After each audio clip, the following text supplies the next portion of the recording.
Greetings from the Witch House. I am Dr. Gallo. It wasn't much fun to be a child in Victorian Britain.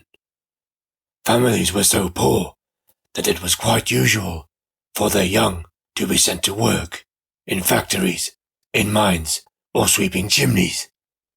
Mortality was high, in part because of the lack of safe working conditions.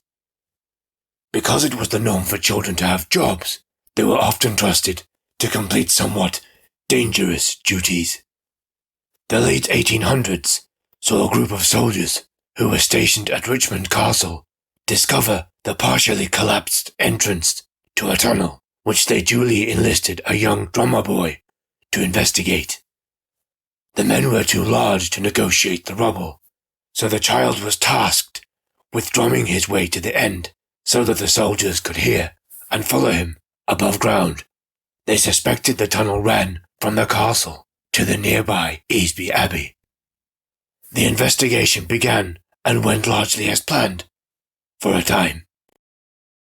The boy managed to squeeze through the opening and venture through the darkened tunnel at a slow pace, with a lantern about his neck, beating the drum in a military tattoo to mark his position as he went.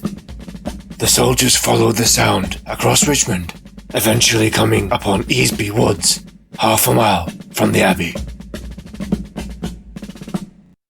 All at once, the drumming stopped. The soldiers knew not what to do. They had not yet discovered the other opening, if there was another opening at all, so could not enter the tunnel to attempt rescue. The suddenness of the silence unnerved them so much that they abandoned the task and vowed never to try and explore the god-forsaken tunnel again. The known entrance was hastily buried, and the child was left to his mysterious fate. The entrance to the tunnel remains hidden to this day, and all records of its whereabouts have been wisely destroyed by the locals. It is said that the faint beating of a drum can sometimes be heard at certain spots near the Abbey and the woods. Be sure to make haste if you hear the rattle around you. Something out there might be looking for company to wander with them in the darkness below.